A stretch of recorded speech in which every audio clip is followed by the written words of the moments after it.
हेडलाईन्सचे प्रायोजक आहे NBC bearings, लांब पळण्यासाठी। छगन भुजबळ कोणत्या वाटेवर याबाबत संभ्रम। भुजबळांच्या वक्तव्यांमुळे महायुतीला त्रास। भुजबळांनी भूमिका स्पष्ट करावी। शिंदे गटाच्या संजय शिरसाट यांची मागणी। मी नाराज नाही, लोकसभा नाकारली तर राज्यसभेचं काय घेऊन बसलात। पत्रकारांच्या प्रश्नावर छगन भुजबळांचं उत्तर।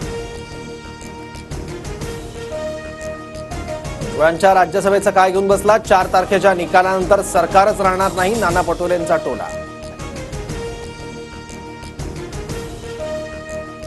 पुणे अपघात प्रकरणातील अल्पवयीन मुलाची चौकशी करण्यास बाल हक्क न्यायमंडळाकडून परवानगी। उद्या 2 तास चौकशी करण्याची पुणे पोलिसांना परवानगी।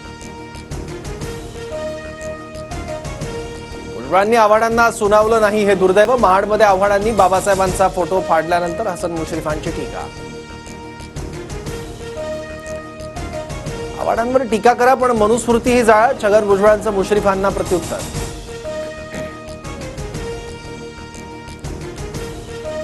हसन मुश्रीफांनी मनुस्मृती जाळून पुरोगामित्व दाखवावं। जितेंद्र आव्हाडांचं मुश्रीफांना आव्हान।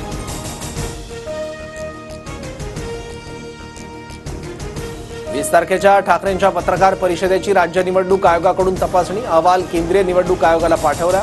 आशिष शेलारांच्या तक्रारीची राज्य निवडणूक आयोगाकडून दखल।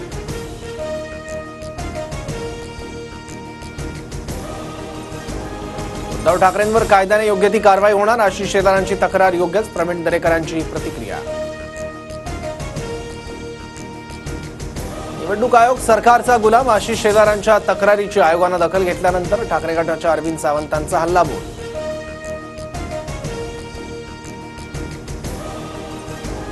परकीय गुंतवणुकीत महाराष्ट्र सलग दुसऱ्या वर्षी पहिल्या क्रमांकावर। बोलायला नाही, कर्तृत्व दाखवायला हिंमत लागते, ट्विट करत उपमुख्यमंत्री फडणवीसांची विरोधकांवर टीका।